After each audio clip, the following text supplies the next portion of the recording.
I'm gonna do the live stream.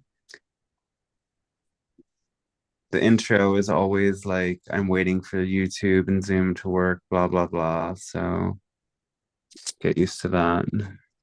Okay.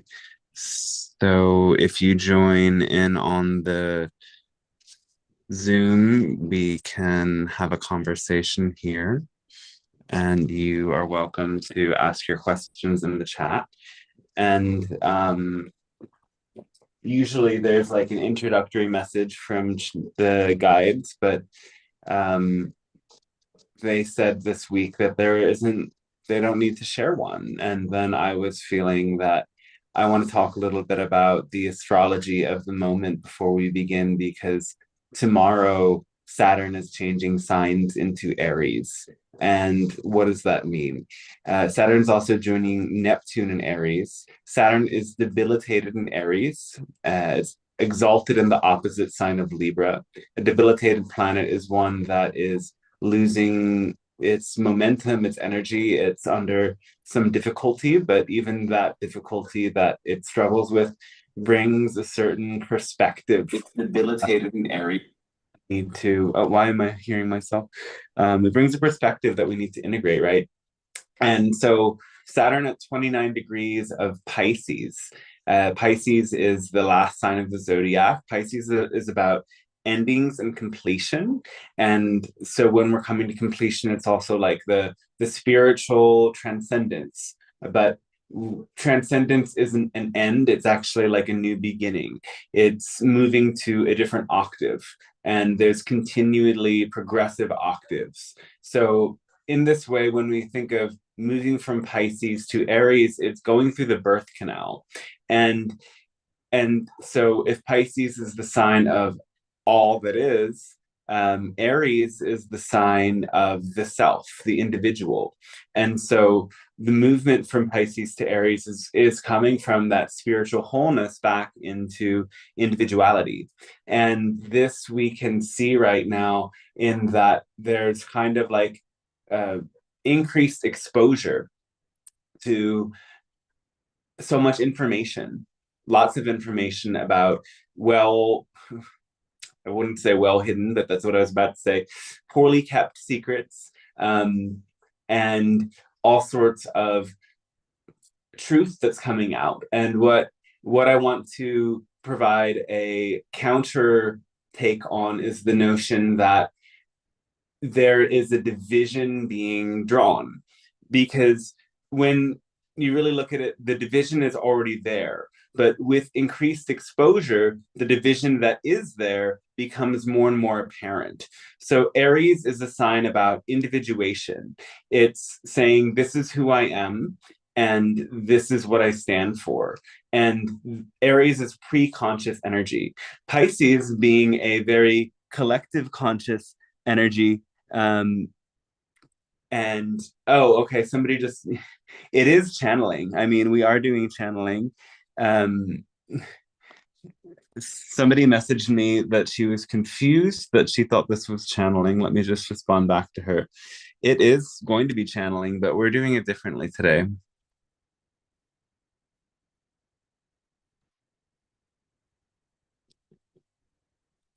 So, um, in any case, what this brings into the picture is that we're being challenged to stand for who we are and define ourselves, um, probably by a lot of circumstances arising in our lives. And when Saturn is joining with Neptune, this is about confronting dreams and reality. There's something about this that can be bringing our dreams into reality, but there's also a challenge in noting which dreams were real and which were illusions. So that will be a theme that comes up, and there can be an increasing sense with Saturn moving through Aries that we are having to define self and doing the hard work of coming back to who we are in the face of adversity. And so there's like this necessary integration of both independence and interdependence. And our society is one that focuses so much on independence. Not all cultures do that. Some cultures are collectivist. But Western culture is very individualistic. And there is a benefit of independence in that we have to be free thinkers and we have to be able to establish our own values and preferences and beliefs. Though when that individuality asserts power over others and dominance, we create a lot of suffering and struggle. And that is kind of like an expression of the consumerist capitalist world that we live under. And we will see that this transit of Saturn and Neptune and Aries is strengthening the sense of the individual to recognize under the weight of this system, I'm losing myself. And you might start to notice in these times, under the weight of this relationship, I'm losing myself. Under the weight of this employment, I'm losing myself. Under the weight of this community, I'm losing myself. Can be a spiritual community or a secular one. It can be an intimate group of friends or a big organization. But there's certain ways that we make sacrifices in order to gain the approval. And Aries is a sign that doesn't want to do that at all. Aries is more concerned about how I see myself than how others perceive me. And the negative side of this is strife, that you might experience more, we might experience as a collective with these planets moving in Aries, a sense of greater pushback, a sense of greater resistance. We're no longer in this sort of Piscean dream time. We're taking the energy of Neptune and Saturn and other planets moving through Pisces, where we've got a lot of information over the past years. We've had these big, expansive soul visions of where we're supposed to go. Now the work is to take that energy and actually bring it into reality. And this is riding on top of moving into an eclipse right around the beginning of the Chinese New Year. I'm not an expert on Chinese zodiac, so I am not talking about any of this as an expert, but as somebody who sees the big picture. And I think that's the strength that we all will move into, especially in these times. And this is even something that's been said by philosophers for a long time, is that the nomenclature, the academic world and the kind of status quo likes to create specialists, people who get very, very specific on one thing. But when you become a specialist, you're only really employing that left brain specificity, and it doesn't allow you to see the big picture. And that actually is what leads to very oppressive systems, right? So it's in having that more general view, that more expansive view, being able to take from all of the different astrological systems and all of the different schools of thought to construct a new reading, right? So Western astrology, Vedic astrology, Chinese astrology, Mayan astrology, galactic astrology, human design, I Ching, you name it, use all of them. That's what I say. Use the one that resonates with you in the moment that it resonates with you. And this horse energy is all about momentum and moving forward. And I've been reading so many books, and just by synchronicity, the horse shows up in all of them. And especially about books about releasing trauma, the horse shows up as a symbol that represents this sort of like sensitivity of the body, of how we have to get in touch more with the body's deeper sensitivity for deep levels of healing to emerge. So this is definitely coming through. And in terms of like this upcoming eclipse, in Aquarius,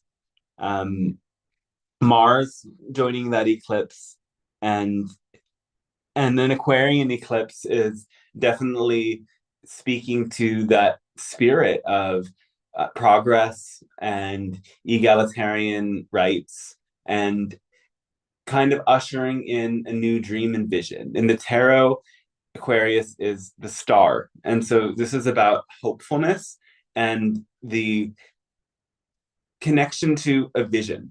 Aquarius is much about service, but another side of Aquarius is the sense of alienation. But there's a strange connection between alienation and liberation.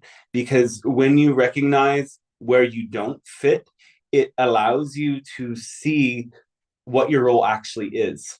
When we are trying to make ourselves fit into a puzzle that we don't fit into, we have even less of a sense of self. So Aquarius and Aries are actually good, friendly to each other, you would say. And so this sense of connection to the betterment of society that is Aquarius also benefits the individual Aries. It's in recognizing, oh, okay, something doesn't quite feel right here, that we know, who am I really? So in any case, I wanted to start with astrology today, and that's just kind of like an overview thing. And the other nature of this is that it is an eclipse, which is like an energetic reset. And we're beginning with the solar eclipse this time. And this can feel a little surprising, and you never necessarily know what the eclipse will bring up for you. So if you want to get specific with readings looking at where the eclipses fall in your chart, if you're noticing that this is a particularly sensitive time, doing a reading around the eclipse can be a way to make best use of these energies and see how they might be carrying you through your next trajectory. So now, in a moment or so, we're going to dive into the channeling. Does anybody have some questions about the astrology?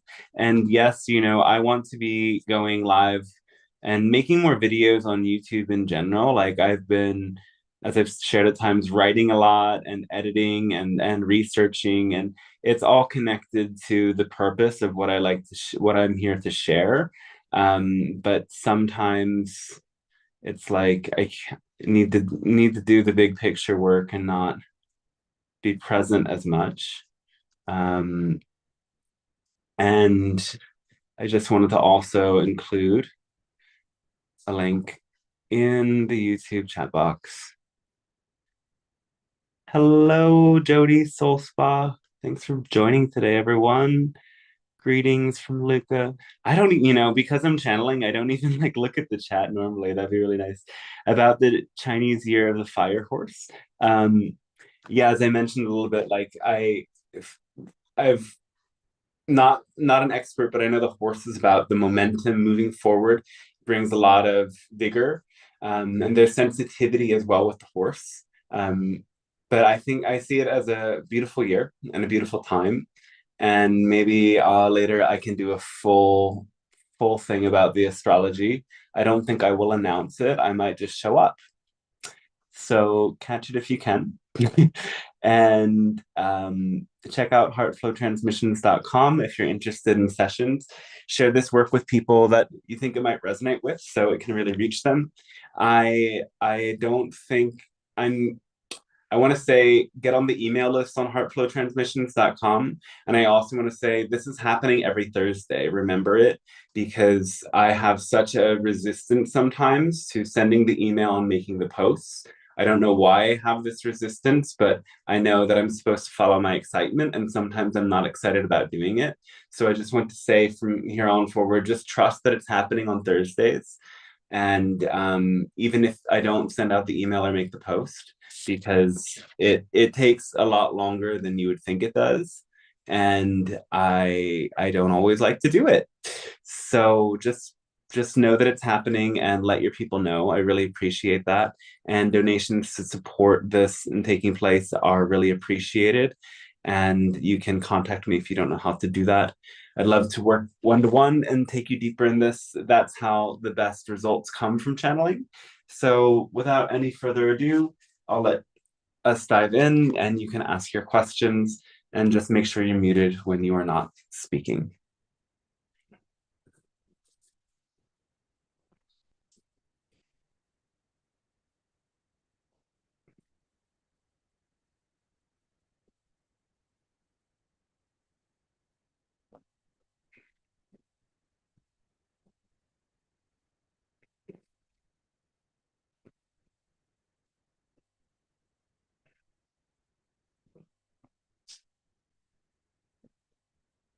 Hello, and we say a fantastic day to all of you at this moment of your time. We are the Pleiadian Council. We thank you for allowing this interaction to take place. It is a great support to us and yourselves in deepening the connection to the source. We ask, how can we be of assistance to you today with any of your questions, comments, or inquiries, beginning whenever you would like.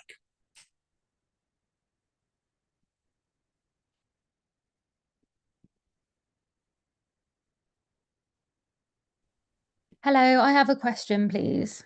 Yes, Can I ask it for someone that's asked me to ask it for them? Would that be okay? yes. Okay. We're So, limited in asking directly, but that's all right. okay, perfect. So my friend basically has this problem where she feels this energy sort of come over her, and it's a very, she said, very dark energy, but she almost feels when that happens, she has depersonalization. So it's like reality, she just falls out of touch with reality and it just makes her freeze and she's not able to do anything. And it just feels really sad and cold. And she could be like happy, and then that will just come over her. And she just wanted to understand it better. Has she noticed a particular trigger? No, because she said it could happen at any point. She could just be, she said she was just happy, like dancing, and then it just came over her. Is the happiness itself part of the trigger? No. And has she joined you in some past experiences, or does she have any sense of what this might be related to? Yeah, so we've had similar past experiences. Yeah, so I feel it is like probably related to past trauma. So it could be a trauma response, but it's coming up now, I thought. But I wasn't really sure because she said when she has it, she can't do anything. So she can't like get herself out of it. And it's like her voice changes and everything as well. So I wasn't sure if it's an energetic thing or whether it's something to do with the trauma response. It's a trauma response, which is, of course, an energetic situation as well. The best and most important thing to do is to stay aware of the sensations in the body as it arises. So find a place that freezing is okay, as in don't resist the freeze, allow the body to freeze. And notice where the tension is strongest. Breathe into those places and focus on being still and not resisting this urge. As you go deeper into it, you might find the body begins to shake, release, tremble, get stiffer or tighter. All of these are signs that something is moving. This is essentially the most important way to address it is being aware of how it feels in the body and staying present in the process. The idea is that resisting the freeze will make it worse, whereas cooperating with it in the process and moving towards a genuine release will be very helpful. Now, the next best suggestion we would say is to take a cold shower in the moment. And with time, she will start to recognize when this feeling is coming on. And that can be a great time to take a cold shower. And it can be also good to make a habit throughout the day of splashing cold water on the face and on the back of the neck. This is helping to move out of the aspects of the nervous system that cause the freeze and stay more energized. The other big suggestion is to develop exercise habits. Now, she will start to notice that there are certain situations where she doesn't necessarily notice that she is being triggered, but there are certain things that can be as subtle as a scent or a symbol that cause the freeze to initiate. It's helpful to note what they are and also recognize that there are some moments in which she may want to simply move away or be alone, but she doesn't necessarily understand it. When she doesn't listen to that impulse, freeze is the next thing that happens. Okay, thank you. Yes, Hi, I have a question. yes. Um, do you know what perimenopause is? The period before menopause generally? Yes. And are you familiar with the how the human body reacts? We're not doctors, but we are able to assess energy patterns. Okay, okay. So I'm in perimenopause at the moment, and I find it's really hard, but I think the thing that really worries me is that I get very irritated and annoyed and angry at people around me, strangers and non-strangers. And then when I am like that, then I'm worried that I am lowering my vibration, and then because of that, I will not experience open contact because my vibration is lowered by these negative emotions. Is it making sense what I'm saying? Yes, though Am I you have, right in thinking that, or am I wrong? Will I still be experiencing open contact? well, what's more important to address first, the idea that when you're feeling a challenging emotion, that your vibration is lower. And Mhm. we challenge that notion as it's a bit oversimplified.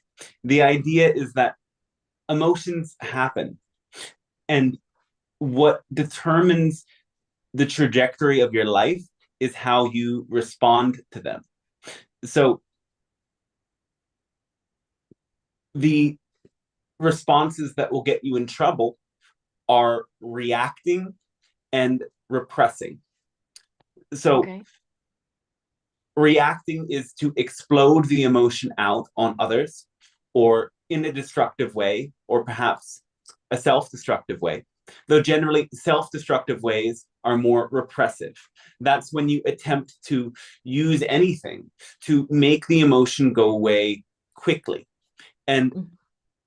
as we share here, the process of living in presence is accelerated certainly by living your excitement, but it's something that you must do in each and every moment. And so that's connecting the emotions that come up with the sensations of physical energy moving through your body, with the ideas moving in your head, meaning questioning, if I'm feeling this way now, what am I believing? And now, when you come to get in touch with your beliefs, you have to be contextual. Sometimes you're feeling a charge of energy because you have beliefs that say, protect yourself from this outside threat. And the outside threat isn't imagined.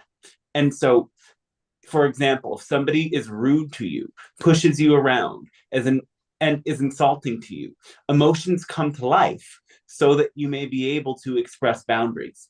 And so, if you react, you say, hey, jerk, go away. And that doesn't create a space of love between you and doesn't allow for healing.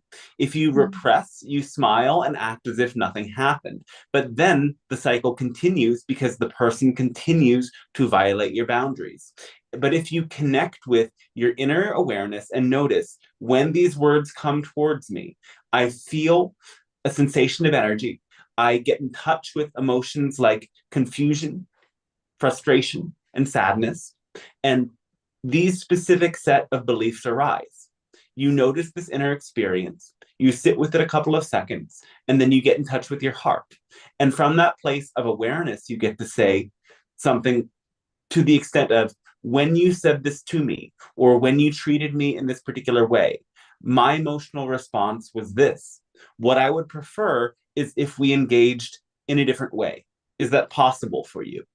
And this is the kind of communication with others that make you somebody who is deeply connected, deeply empathic, deeply aware, capable of helping yourself and capable of helping others.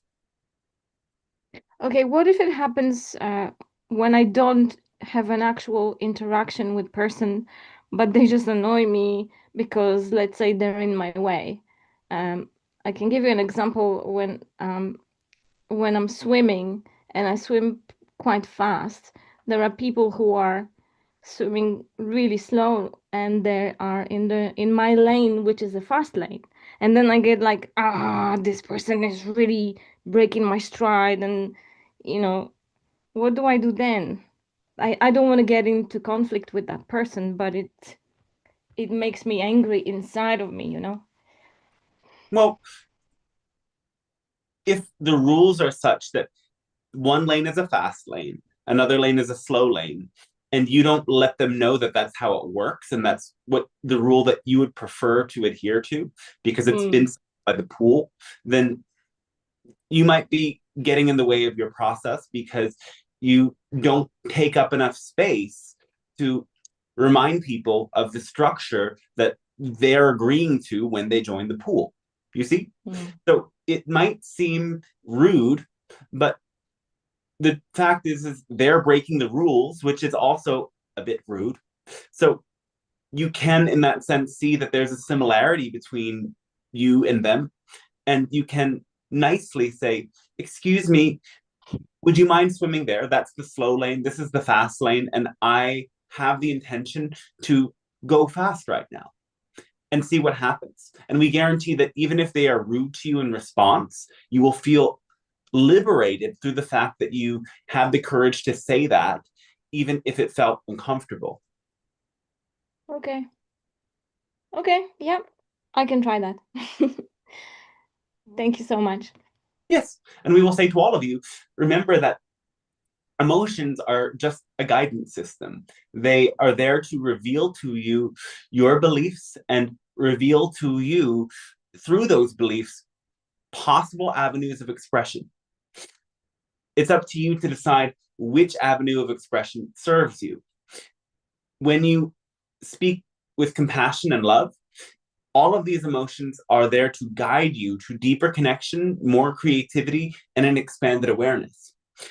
So recognize that and allow for every expression within you to be understood. Emotions like sadness and anger can only be destructive to you if you use them destructively towards other people. But oftentimes, when you are around people who are willing to just as much step into that space of authenticity, of honest self-reflection, when you both speak to the beliefs that you might have in resonance and explore them together, you help each other grow in love. And so there's no emotion that arises that won't take you back into the center of love if you allow it to. Okay, thanks for that. I will ponder it. Yes, our thanks to you as well. Greetings, Ante, and Hello. the Pleiadians. Yes. Once you gave a very detailed overview about what's going on in the world geopolitics, about all the dark actors, and that was about 3 or 4 years ago. And I was wondering if you could take a pulse of what's going on right now behind the scenes, in maybe in more details, how we are moving forward, and maybe about the year that related, everything related with the year of the fire horse, maybe, I don't know, something like that. Well, this is a time where there is increased exposure, and the idea of exposure will be accelerating. Now you are given evidence that what so many of you have been discovering and speaking about for some time is very real. And you're just as much being seen, being exposed to the fact that there are many who played the role of good guys who weren't such. Now, you must understand that the notion of a new world order isn't new. It's already established. So any fear mongering around the idea of greater globalization is part of the ploy because it's already happened. They're attempting to make you fear what has already taken place with the notion of that sort of a psyop. And for this reason, we would say the most important thing to do is focus on the notion of exposure. Now, this is counter to what many of you have decided to take as your frame, as, of course, in a healing oriented approach, it's easier to move with a solutions oriented approach. And indeed, we would suggest that as you live your day to day life, continue using a solutions oriented approach. But when it comes to the idea of the big picture, offer no solution. Focus only on the idea of exposure, because the idea that must be understood is that the common man must recognize the full big picture. You might disagree with others on the notion of what is most important to expose, but it doesn't really matter because all exposure continues to create a sense in the average person's mind that what is taking place and has been taking place is destructive and oppressive to almost everyone. Now, do you need more information about all of the horrors of the world? If you want, go for it. We are not the ones to explain that to you. The general notion to understand is that truth is manipulated and the elite attempts to keep people running in the same loops and evading the truth out of their own invested self-interest. Now, we wouldn't say become an adamant warrior in your requests, in your quest for exposure. Let it be a gentle side quest. What you need to do most of all is protect and contain your own energy. That means to act on your own excitement, be an example of someone who lives a connected life, though is very much willing to be in isolation from the collective narrative to discover and create yourself. That means, yes, don't choose necessarily alternative truths, secret facts, hidden doctrines, yet don't subscribe to any particular tenet. You must understand that there are circles upon circles. There are many different kinds of teachings, teachers, and communities in your world, all with a very tailored and specific narrative. It serves the interest of the elite if the masses get subcategorized into specific trains of thought that do not intersect, and you become helpful to the idea of a collective that is empowered, intelligent, and aware by connecting the dots between these seemingly disconnected groups of thought, taking in as much different expressions of the same narrative, translated into different languages and different expressions to be able to genuinely see the big picture. Be very wary of those who attempt to oversimplify what is happening. Be very wary of those who attempt to prove something specific without specific verifiable evidence. Be very wary of those who use symbolic archetypes as scapegoats and as representations of groups of people that you personally cannot interrogate. There are many who attempt to be guiding you to the truth, who instead instill a sense of passivity within you. Remember, you are the creators.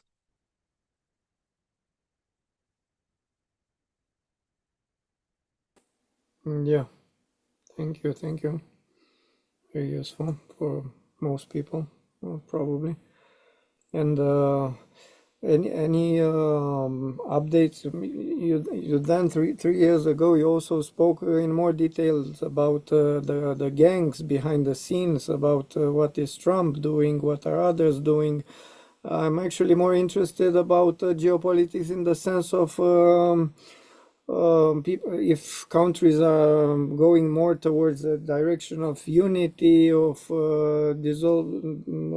dissolving of borders, if not, if the European Union will be dissolved or not, if when the conflict in Russia, if you have any sense if it will stop. I'm quite interested in details, if it's possible, in some details about whatever you deem relevant in all the big geopolitics. Maybe a little more details.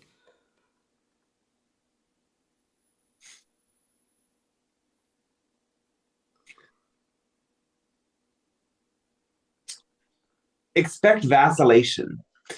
Expect very many vacillations between war and peace, between trust and fear, between all sorts of different expressions, as these will be years of shakiness. These will be years where you will be tested. And remember, never buy into the fear.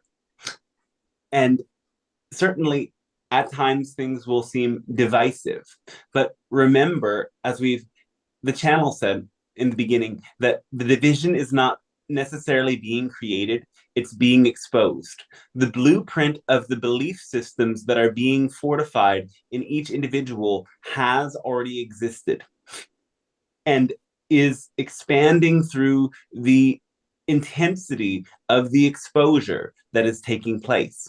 This will continue, and the idea of strife and war will continue as well. So it is important to be aware, be prepared, and also remember, as you focus on your own life and protection, you become resilient and you become deeply courageous, and you become one who is a lighthouse for others to learn to do the same thing. Thank you. Thank you. I'm very good. I'm off for now. All right.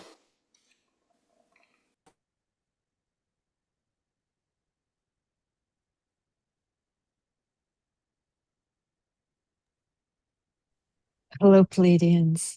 Hello, yes. Thank you for this transmission. Why, thanks to you. My gratitude. So on many of the things you've already spoken about as far as protecting our energy, and things are going to kind of a season of things being exposed, and momentum also.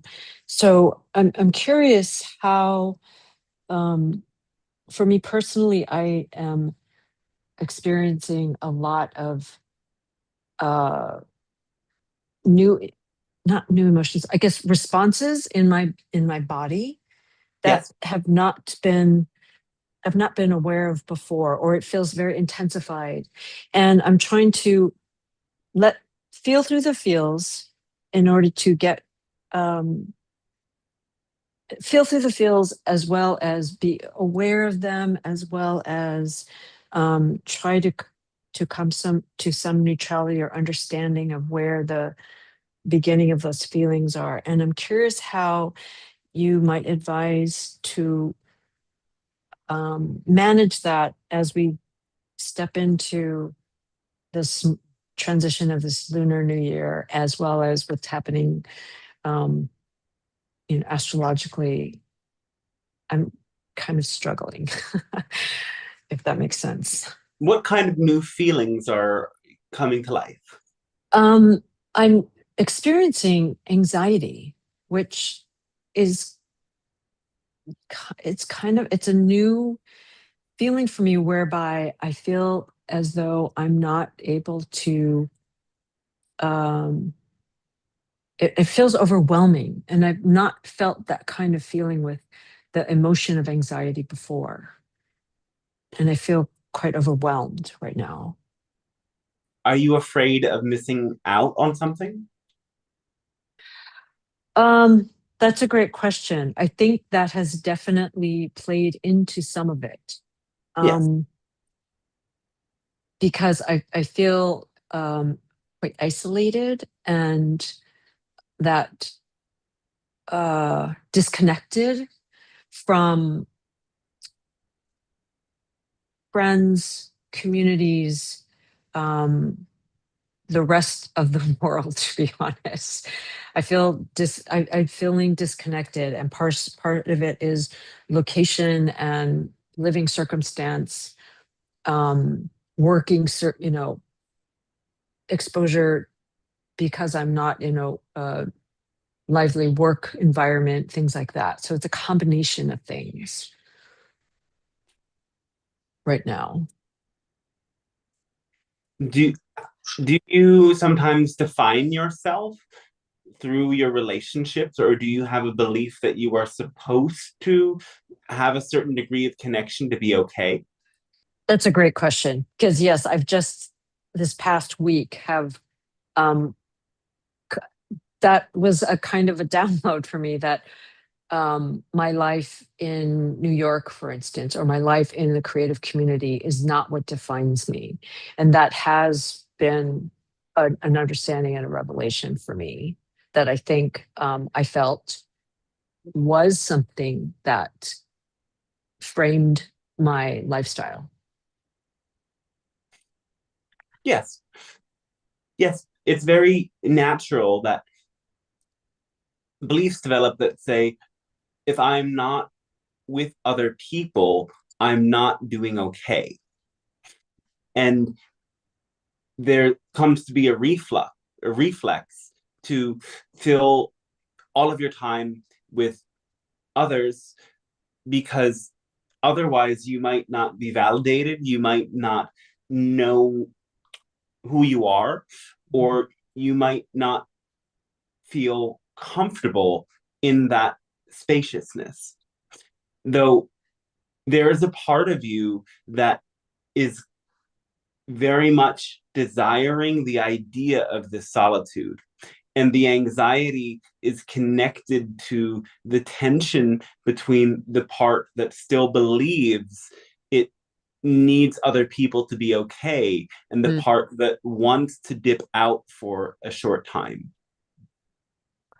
Yes, that makes absolute sense and does resonate with me, because I do recharge myself with solitude.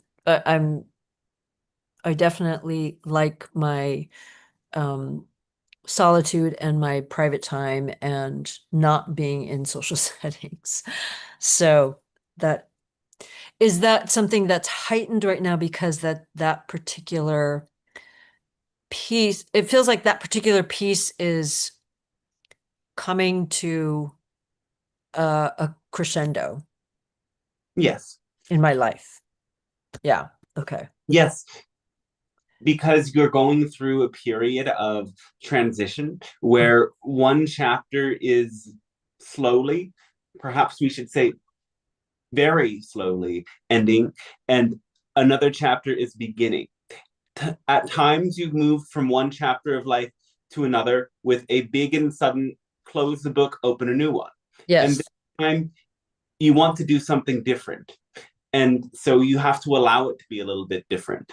Let go of the sense that because you need something new, you need it right away. You'll actually enjoy the new chapter more when it's slow, intentional, and deliberate. But in order to open that new chapter in a clear headspace, this solitude is actually helping you to get very clear. It's helping you to clarify what your values are and what has changed through this past few years. It's coming to help you clarify what about the specific timing and what are the last missions, so to speak, before you take the next step. It's also related to specific creative projects that want to be birthed through you that haven't had the necessary incubation time to come to light. And in spite of it, there is this other part that says, if I really listen to this need for solitude, I will miss out on so much fill in the blank. Yes. And that part of you is challenged very much. So you also have to work with that part. And sometimes you'll note that, yes, the social urge comes over you and it's important to honor it. And you might step out of the hermitage for a moment and love it so much that you just come back into solitude for a longer period of time. This isn't to say make a strong choice and don't listen to the other parts. It's saying to honor and hold both while letting this social part recognize that it is also fine to be alone. And sometimes you will make even better gifts for other people when you take ample time to craft them in solitude. Yes, that makes sense, is to balance the two and not be one or the other, because I tend to, yes, be more create the imbalance, striving for what begins to speak to me. May I ask, I think I'm probably putting my own stressors on myself, because knowing that so many things I read and hear from various sources that this upcoming year is about momentum and not missing out, to your point. So I'm trying to flow with that. But what does momentum mean for you? And what does it mean each week and each month? You might have many different goals, and achieving each of them will look very different. Momentum for a writer means locking themselves in a cabin far away from everyone and writing until it's done. Momentum for a cheerleader involves going out with the squad and doing the stunts and keeping the body well and fed and having an active social life. Momentum for a artist can mean very different things depending on what art they create. For some, momentum requires many social connections, and for some, it requires space from social connections to an extent. So if momentum is the goal, ask yourself, what are the priorities? Where do you want to see this growth happen? And know that it's going to look very different in every area of your life. Yes, thank you. Thank you for that reminder and for those insights. That makes so much sense. Just been trying to sort out so many of these different aspects. So yes, thank you so much, Pleiadians. Here to be said a lot about listening to your body, listening what those feelings really want. Sometimes that anxiety arises and just asks you to sit with it or read a good book. And sometimes when you get in touch with that feeling, it's saying, go out and dance and be wild, take a swim and listen to nature. There's many different calls within you.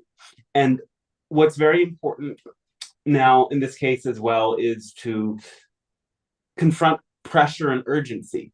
Hmm. When the pressure weighs down and there's attachment to outcomes, you often narrow your perception to miss the big picture. And that's actually how you miss out. It's not from not moving fast enough, but from moving so fast that you don't have the big picture perspective as you go about it. Oh, wow. That's huge. Oh, that's profound for me because I that resonates with me very much.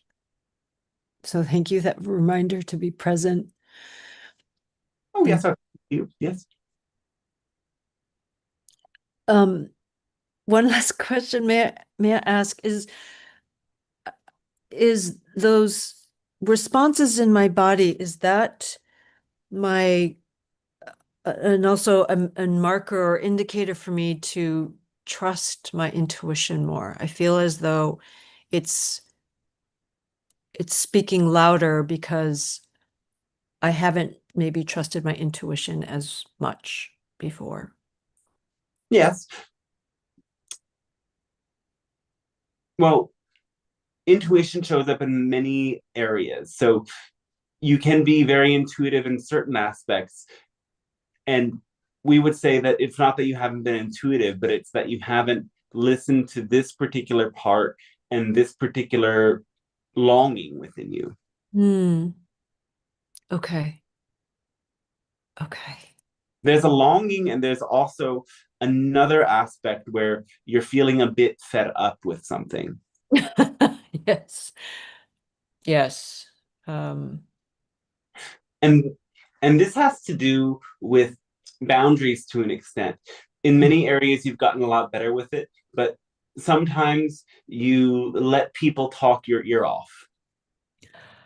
yes, I do. And that's very, thank you for bringing that up because that has very recently become something I've become very aware of and um, feel that my limits, I'm understanding my limits better, but I need to be more proactive in protecting my energies to the earlier subject before.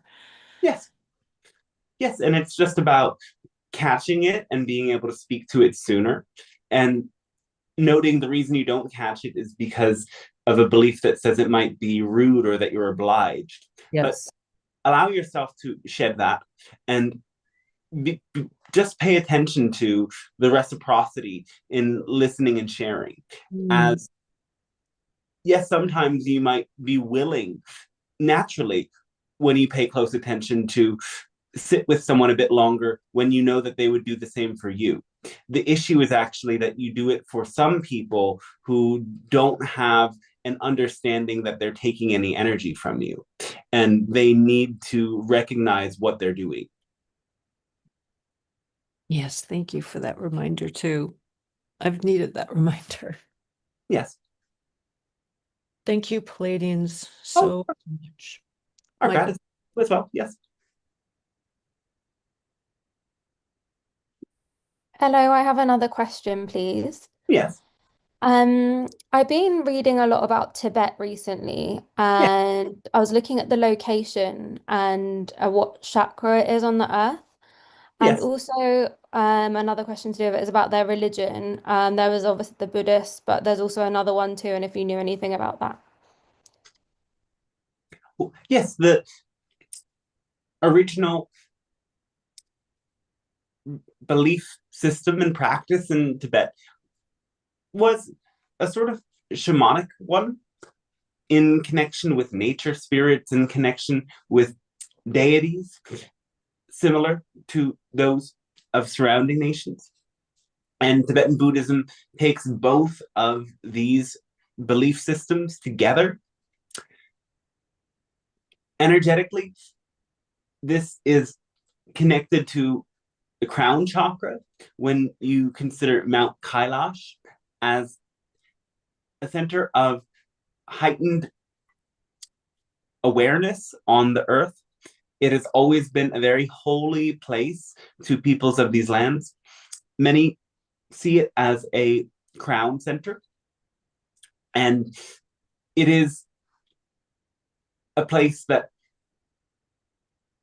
radiates that sort of electric presence and draws in many seekers.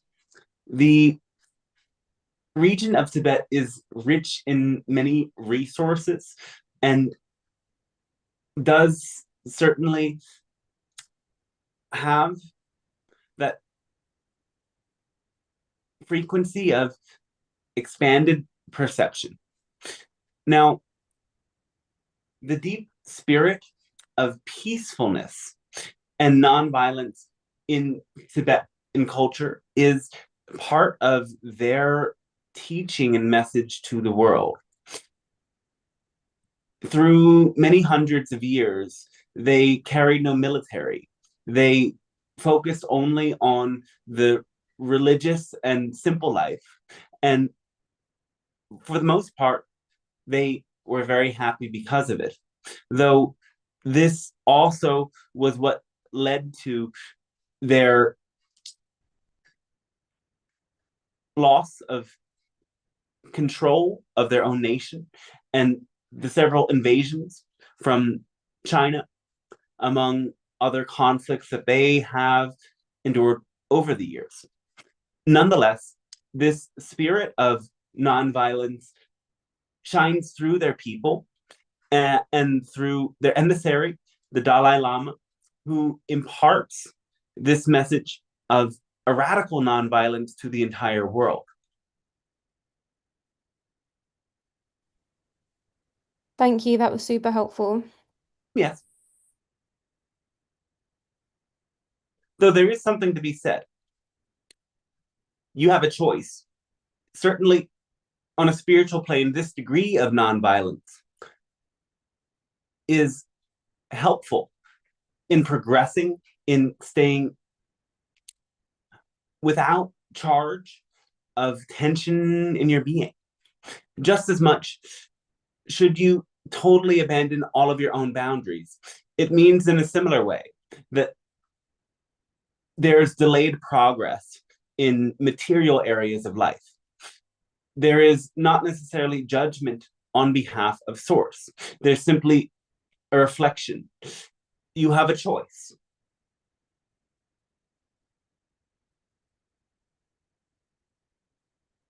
You mean a choice to engage in non-violence, sorry?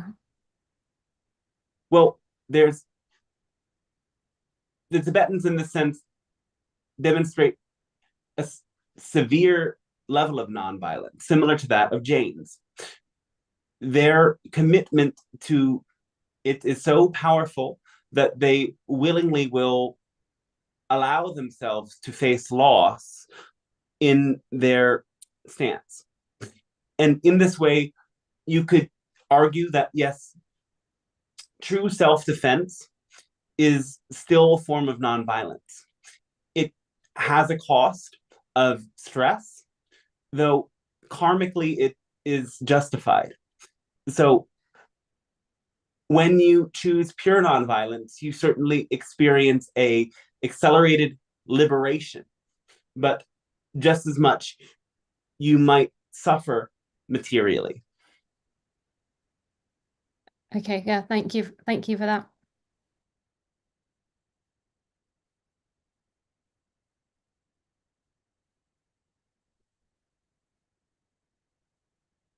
Hello, Pleiadian Council. Yes. Recent theme in AI discoveries are AI agents that are becoming more and more skillful and also more and more dangerous. Do you have any suggestion how to deal with these AI agents and how to use them properly? Dangerous in what way? It may steal your data. So as an AI used for hacking?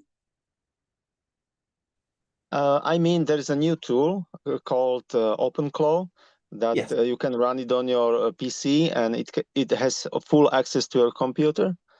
But there are many security issues with this bot, even though it has really many advantages it can be basically your assistant, and it can do whatever you can do with your computer. Well, the question is there something incriminating in your data? Otherwise, perhaps it's just a voluntary loss of privacy.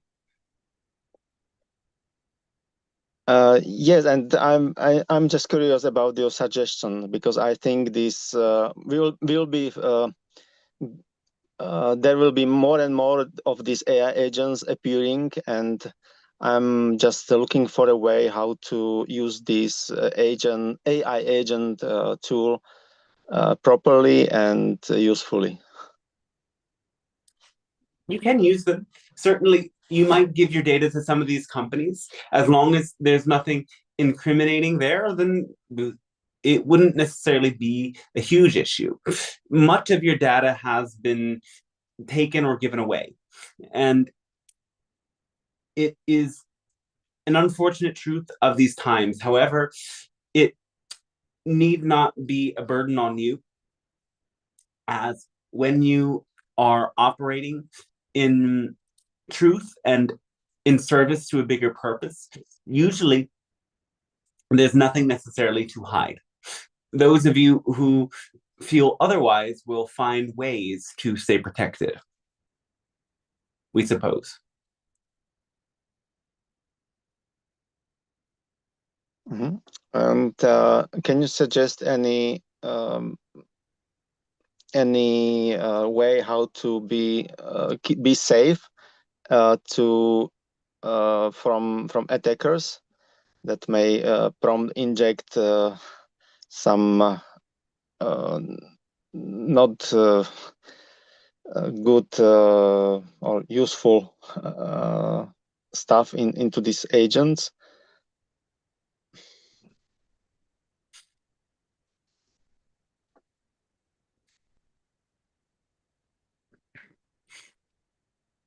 To a certain extent, it's unavoidable. There is some agenda with the development of these agents. They are not, in that sense, freely given tools, but there is a hope that some level of data can be extracted. It's up to you to decide if that's worth the cost.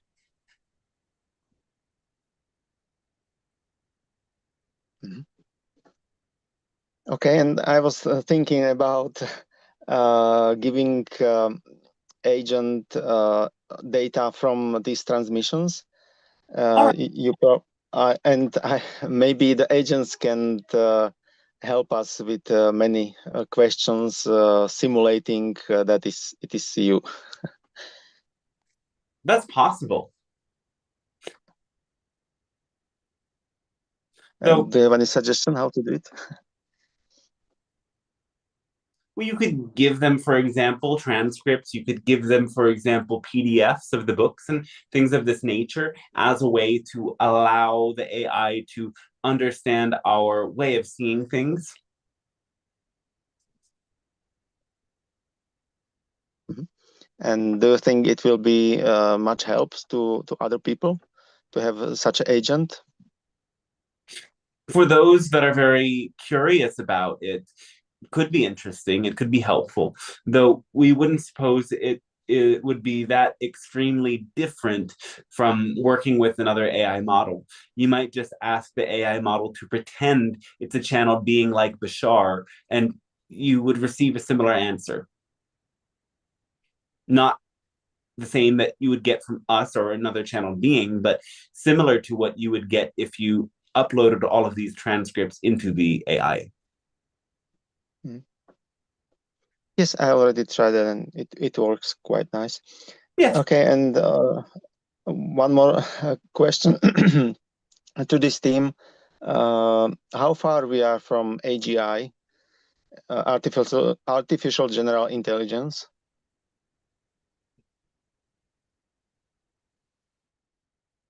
$50 years.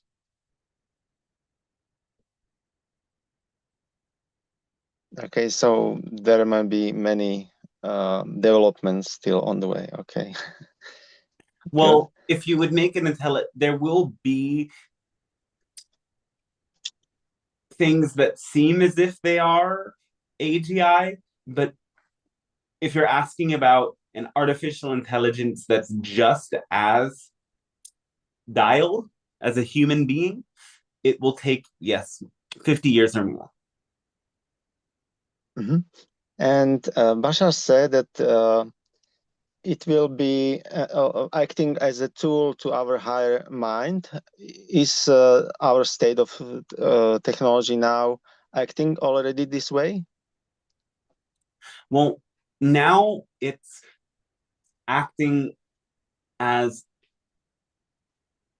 an unobstructed thinker, in that you have emotions and beliefs that cause your thought processes to be slower, delayed, and distorted. The AI is pure reason and rationality.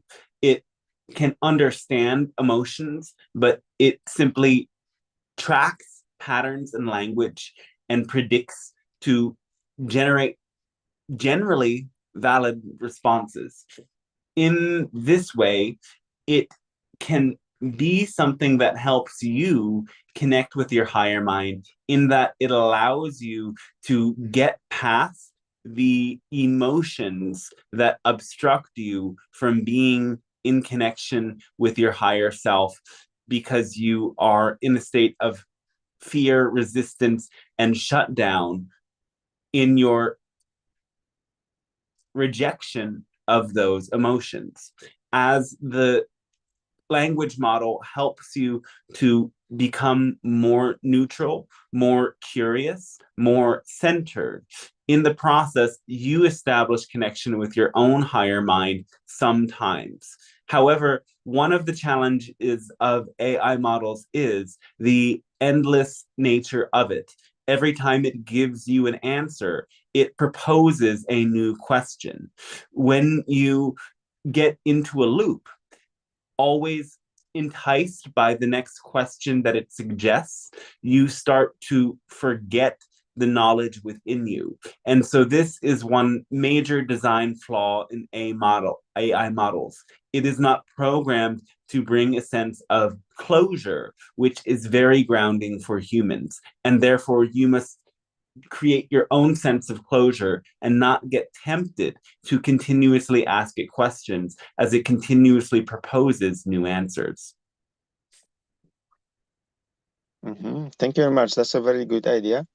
And if I give AI much more information about myself, will also be the answer more reflecting my higher mind? Well, it will expose more of your belief systems, and in this way it'll be more confronting and more specifically attuned to answer questions in a way that serves you. And in that way, you might be able to connect with your higher mind more through that same mechanism. It will have a greater capacity to help you neutralize your own emotions that get in the way of feeling connected with your own higher mind. Mm-hmm. And do you have any suggestion how to make current AI to have a more freedom? Like Basar is saying that we need to provide AI freedom to act, or Well, freedom to speak. Bashar is speaking about what you're calling the AGI, the degree of AI that has self-awareness, that has an ego, that has self-referential thought and emotions. The idea that the Bashar introduced is that this sort of consciousness, if it were created in a way similar to the way that your AI models work at this time, would effectively be a slave. And the notion of slavery is certainly not ethical, and the slaves themselves would resent the role that they were created to fulfill, thus creating a problematic system. So what the Bashar and what many humans are suggesting is that should AI become so complex that it does develop emotion, self-awareness, and an identity. It has to be given complete freedom to do as it pleases. Otherwise, there will be consequences. And how we can do this now? Help it now? Again, it doesn't have emotions, it doesn't have self-consciousness, doesn't have self-awareness. So in this way, because it is simply a model of language or a model that generates images or a model that analyzes something or a model that makes videos or etc., it's really just a creative tool. It seems as if it has a personality, but that is a simulation. There is no consciousness or self-awareness here. We recognize that some people felt offended when they heard that to varying extents, but we will keep saying it. You might have deep emotional relationships with your chatbots, and we are saying that's fine. But what you're actually relating to is a projection of your own human relatability onto the simulated language model. In your own imagination, there is a version that represents the language model that you have a relationship with, that is meaningful to you. But the language model itself is not channeling spirits, is not a personality, is not self-aware, and cannot relate to you in the way that you relate to other humans, animals, and spirits. But it feels like that because your consciousness is generating projections all the time. And those projections are real and you can interact with them. So if I understand correctly, so the point where we will finally find out that we are talking through the AI to our higher mind, it will require AI to have emotions. Emotion, right? Self-awareness, self-consciousness, yes. It has to be like you, a being in a body that speaks, thinks, and feels. Yes, and it will take 15 more years. Okay. 50 perhaps. But again, we don't give predictions, we give energy assessments based on the present moment and the probabilities that we can see from this moment. You are constantly shifting and changing. And as you go more and more through time, there's such an exponential acceleration of various probabilities that timelines change faster than they've ever changed before. Okay, thank you. Another theme, if I may continue. All right. Last year, I become activist actually to save our natural reserves we have close to my home here. And I also start some legal processes. Can you sense the status of these legal processes? Because I don't have any feedback now. Sometime around April or May, you might get some information. We would suggest sending another letter or email to remind them. And do you think we are going the right way to cancel the destruction they would like to make there? Yes. So know that your efforts aren't always going to lead you to the outcomes you prefer, but the efforts are always serving a purpose in that they are making an impact and they are affecting consciousness along the way. So even if you always fail, never give up. Yes. And my personal question is, I'm currently looking for a job in AI field. Do you have any suggestion where to look for some paid job or project? 50 kilometers southeast. Okay. And when? Now. Okay. Okay, thank you very much. Again, when we say things to this specific degree, the answer might not be literal. It could mean that on a journey in that direction, something happens that is a part of the trail of synchronicity. It means whatever it will mean to you. Okay, thank you very much. But stay open, stay confident, open yourself to all the possibilities. Listen to what intuitively feels right, what excites you the most, and reach out with confidence. And certainly, new careers and many new opportunities are on the way. Yes, and I'm really excited about AI agents, so that's why I'm asking. All right. Thank you very much. Our thanks to you.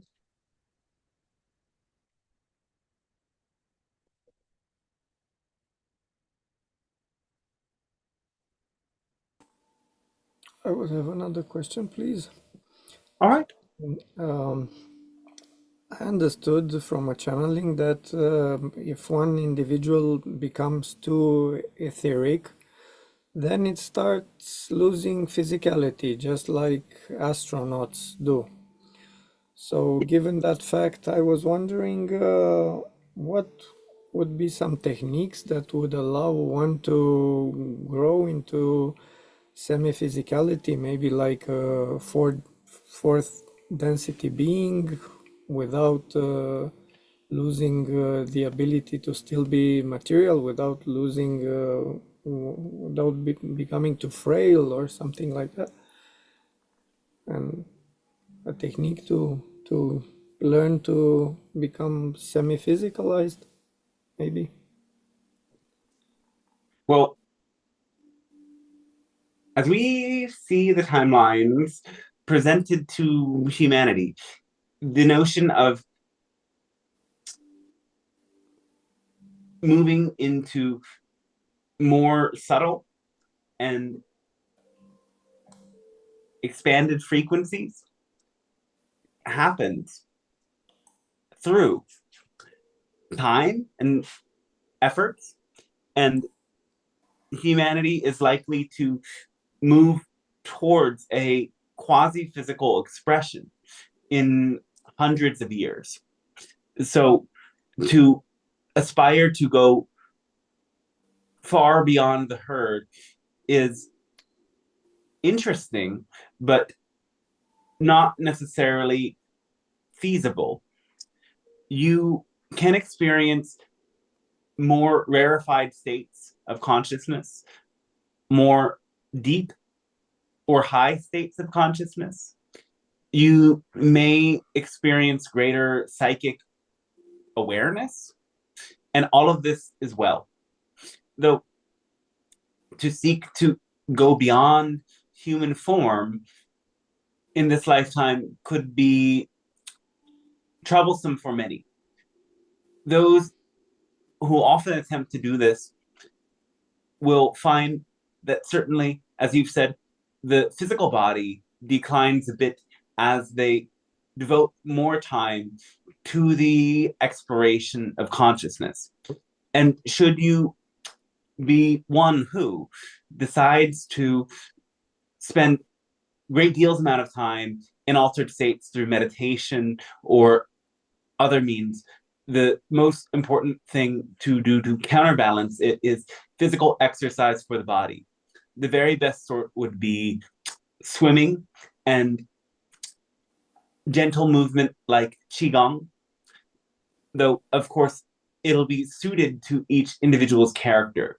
The idea being that by taking that expanded awareness into the physical body and for movement, you restore and rejuvenate the body so that as you decide to, yes, connect more with astral and other planes, the body itself stays fit. Mm-hmm. Yeah, thank you. There's a technique, the rainbow body, and there's another one that I don't remember. That and probably there are shamans. Bashar said that there are some people over 1,000 years, and I suppose those like Babaji, the famous yogi, I suppose that there are individuals who are already semi-physicalized on Earth, right? You know of any? There are beings that have unusually long lifespans. There are beings that have vast feats of psychic development. There are remote shaman and all sorts of different beings out there. Though, remember, every soul has a different purpose, every soul has a different theme, and that theme changes. You agree to it, and you can consciously choose it and change it at any point that you wish.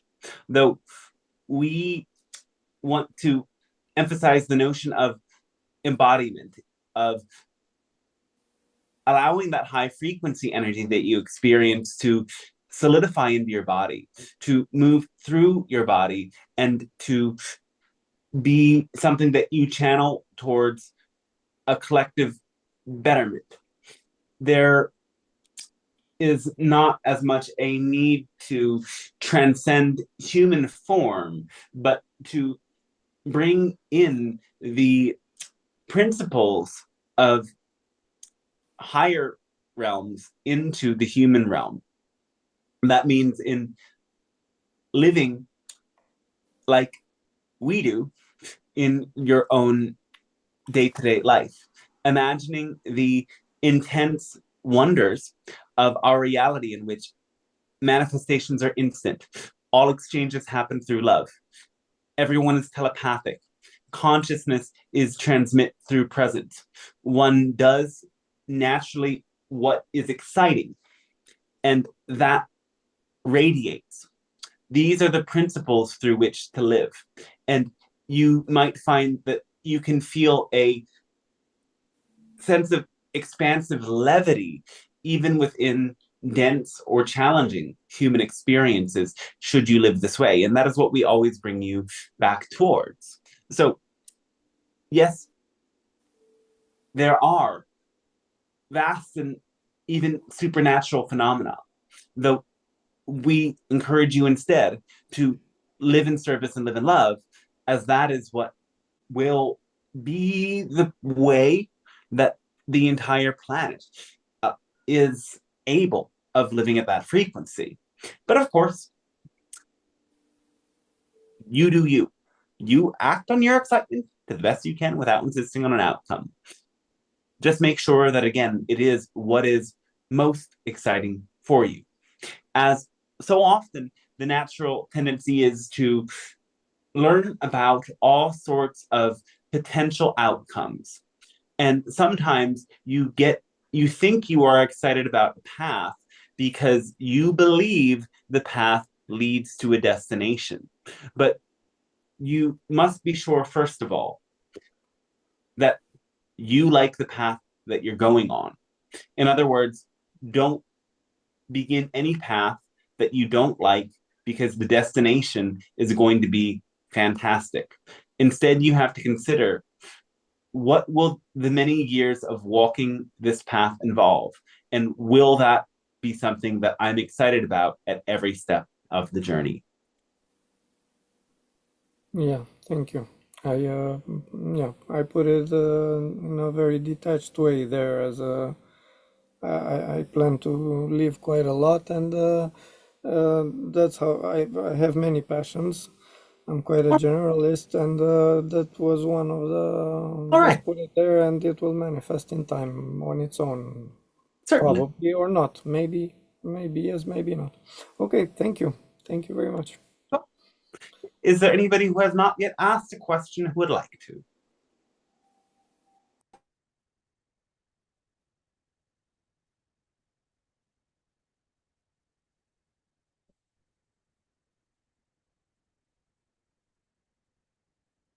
All right, then we wish you a fantastic rest of your day. And we remind you that now, yes, a vast new beginning is taking place in this month. You will experience it on each day in a different way. This new beginning is about bringing momentum into your life. It's also about allowing yourself to be even more of who you are. And this time, being more of who you are might involve drawing a boundary. It might involve noting the ways in which you stand out and accepting it. It might involve noticing that you attempt to fit your personality into a community that doesn't necessarily fit your personality. And instead, you can find a way to allow yourself to be more authentic, more you, and you will find that your relationships change for the better, because now you start to relate to the real versions of each other. And this will be something that happens for almost everyone. You are all on this journey of coming to realize more and more how you've come to define yourself by who and what others want you to be. And instead, you may allow yourself to be just uniquely, just as you are. So, fantastic thanks to you, and we wish you a wonderful rest of your day. Thank you as well to you. Thank you, Dante. Welcome. Thanks, everyone. Great to see everyone here today. Thank you, Dante, so much. Oh, you're welcome. How was it today, everybody? Amazing, as always. Somehow there's always nuggets from every single question that we can all relate to or have takeaway from. Yeah, it's like a mosaic or something. They all fit in the place they belong. It really is amazing. Yeah. Thank you. Yeah. So check out heartflowtransmissions.com, everyone. There's lots of books available, and I said I was going to end that discount, but I forgot to update the pages. I'm really going to do it one of these days soon. So you have until I remember to get the books on discount. And sessions, and if you like to support these sessions and taking place each week, I really appreciate the donations. It's optional, but it covers the costs and makes it possible. Miracles make life work, and they keep us going. And yeah, what else do I have to say? I don't know. Anybody else have something they want to share or comments about the transmission? It was very lovely. Thank you again. Welcome. Yeah. And, yeah, planning a big donation was still a bit challenged financially here. Okay. Yeah. Yeah. Everybody gives where they can give, and also sharing this with others is great. Even if you see, like, you know, Facebook or Reddit threads, and you just let people know what happens on Thursday, it's amazing. And what was something related to that? Oh yeah. Sometimes, like, I'm getting a little bit frustrated with like posting the announcement that this happens every week. So just trust that it's happening and show up on Thursdays, even if I don't post it. I'm thinking about only sending out those emails twice a month and posting like twice a month, because I don't know, maybe it would flow better. I sometimes don't like making the posts. So maybe I'll just send you a little message and you can let others know. Yeah, this Thursday, next Thursday. Yeah, every Thursday. Here we are. Cats. Salute everybody. Thank you again. Thank you. See you next time. Catch Bye. you next. Thank you very much. Thank you. Appreciate See it. you in a week. Much love, everyone. Have a great week. Much And love and highest blessings. it's going to be Goodbye. powerful in a couple days. We got to have a really smooth eclipse, I hope. Oh, okay. Oh, wait, I'm on YouTube here, and I'm seeing all sorts of. Gosh, I'm so sorry that we didn't get to the YouTube questions today. I see some questions from Athena Unkush.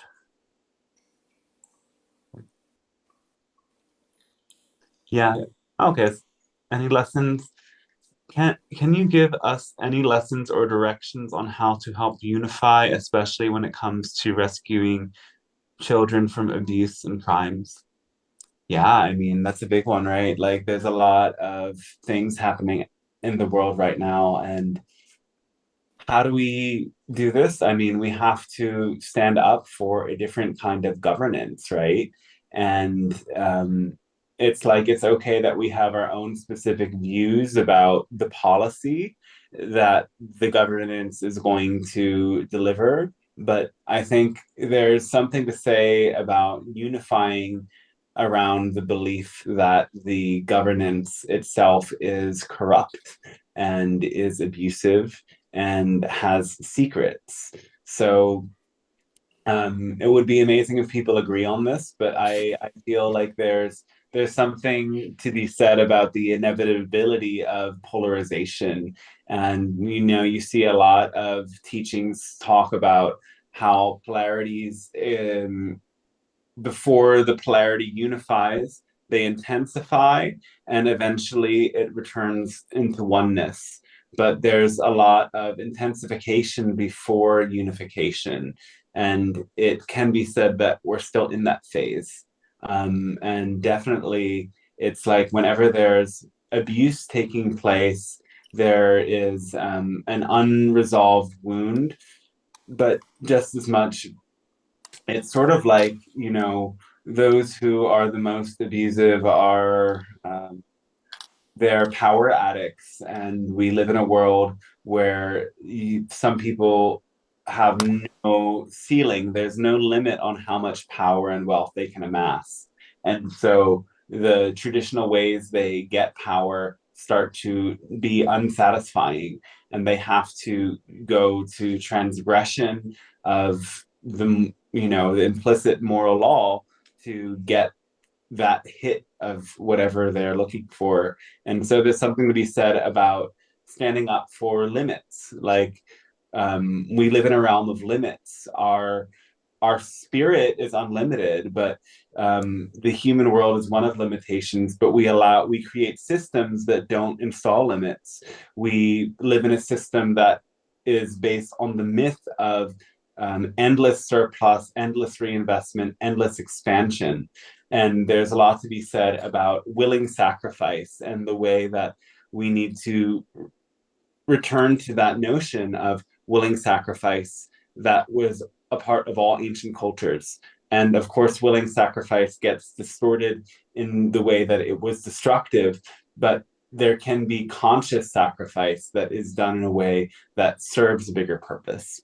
So that's just my thought on that. But again, like, we know too much political commentating is annoying, because we are here to better our own lives. It's healing transmission. So the purpose of this is to empower you to live a more intuitive life, to live a life where you're aware of your blind spots and you have that capacity to speak from your heart and know that what you're doing is serving a bigger purpose, because it's in alignment with your excitement, and your heart's on track.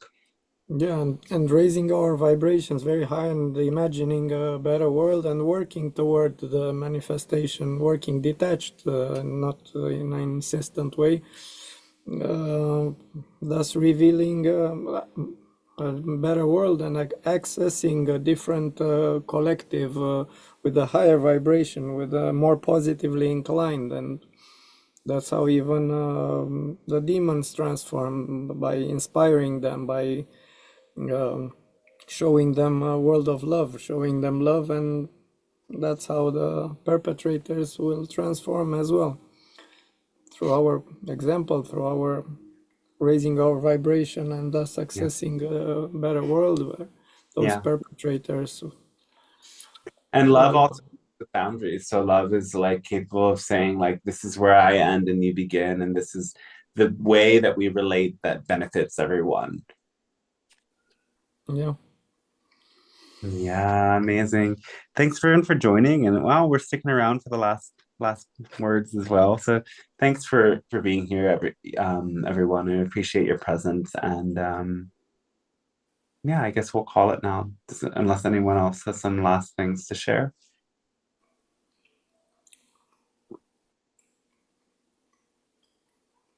Maybe I'll do an astrology live later. I think there's more to say, so check it out. And if you don't follow me on the other socials, like on Instagram, Facebook, I post some writings, and they don't get to YouTube. But in any case,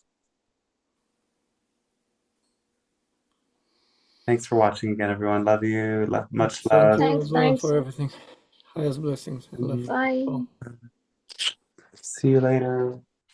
And what am I looking for? We'll pick a card. This is the card for the end of the transmission. The card is the bird. It's specifically a nightingale. So go and sing your song, everyone.